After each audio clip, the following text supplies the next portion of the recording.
Hey, what's going on? It's Adam Tuominen here, the Crimson Thunder Ranger. Jason Chan here, the Green Ranger from Ninja Storm, which was 20 years ago. Samurai. I'd done a show with Disney for really young kids, preschool kids. So it was called Playhouse Disney. Oh, yeah. And that I did straight out of school. And so when Power Rangers came up, it actually clashed. They were shooting at the same time. They were going to start at the same time again. I had a very interesting story where my agent called me and she said, "Which one do you want to do? You know, because they're going to clash and you're going to have to kind of get out of one of the first contract." And it was this really awkward moment where I was in New Zealand shooting something else, and then they had a call with all of the Disneys.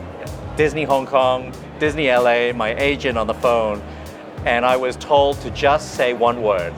She said, "You will be asked one question. Do you want to do Power Rangers?" And then you will answer yes or no. That's it. Don't say anything else. They had all their lawyers, everyone had a legal team on, despite the fact that it was all Disney, right? Yeah, right, It was really interesting to me. And I said, okay, I'm very nervous. But they asked, and I just had to say, well, yes, I want to be a Power Ranger. Yeah. That's all I said.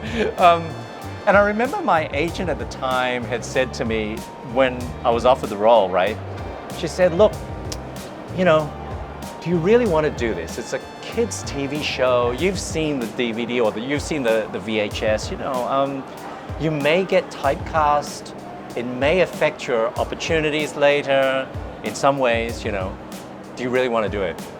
Have a think about it." And especially because I had to break a contract as well, get out of contract at the time. I told my agent quite sheepishly, "It may sound weird to you, but as a kid, as a male kid, you know, from very early on, I wanted to be a hero, like a superhero, right? I just want to play a superhero once in my life. Is that bad?" Yeah. Well, and they said, "Okay, we understand. All right, let's go do it."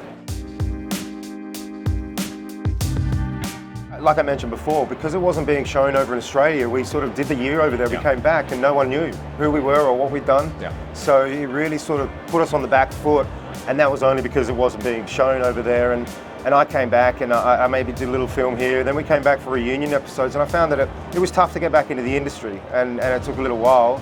But that is specifically because at that time we'd taken ourselves out of the industry in Australia.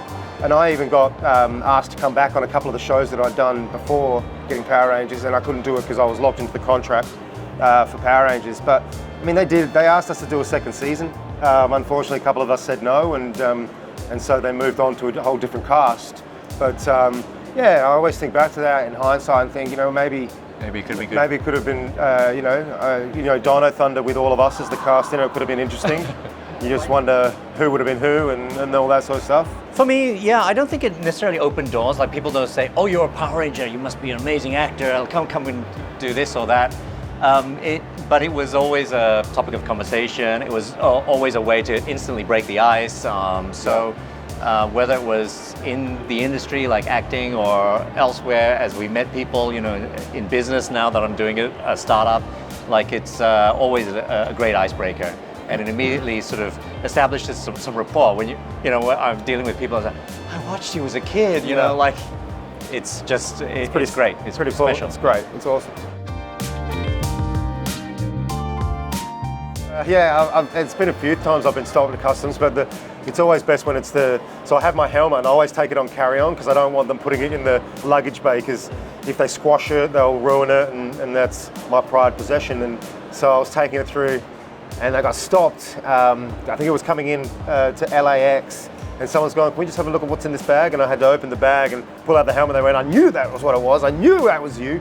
You're a Power Ranger, aren't you?" And I was like, yeah. Can I put my shoes on now? You know, because they take the shoes off and all that, going through security. It's like one of my pet stresses is going through security at an airport. So, but to have that happen, it sort of just makes you go, it's everywhere, and the people that love it, you know. And it's not just, we watched this show. We watched this show multiple times. To now be able to come here and go to different countries and meet all these people, and all these fans that have been touched by what we did on that show is probably what keeps me going. It makes me feel like I'm still a bit of an actor as well. When the jobs aren't there, at least we still can do some Comic-Cons and come out and talk about something we did 20 years ago.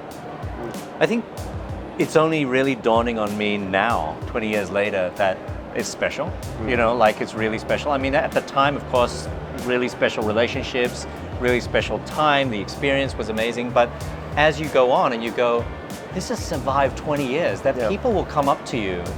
And it's a bit weird when I first landed in Singapore and I would go, recently, just a couple of years ago, I'd walk around Marina Bay Sands and there'd be people following you. And I'd go, what do they want? Do they want to steal something? I'd turn around and these grown-up women and men would come up and say, hi, are you the Power Ranger? Are you Jason? Can we please have a photo?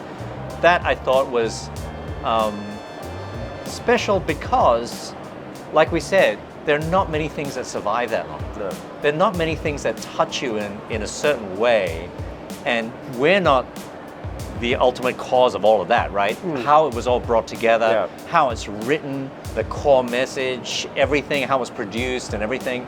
There's something about that that's really special that I don't know if it still is, but I remember in those days, Disney said it was still the highest selling male toy in the world. And it had already been running for over, 20 over years by then. That was amazing. In fact, Disney acquired Fox Family for Power Rangers for one show. Everything else, apparently, I was told that everything else was just not worth it. They had to acquire the entire channel to get Power Rangers because they didn't have, they wanted to sell toys to boys. And this was the highest selling toy. And I think for many years after that, it still was. I don't know about now, but you'll still see a massive Power Ranger section. And there's something really powerful about that, whatever they've done to keep this alive and have that feeling travel for people, for this long.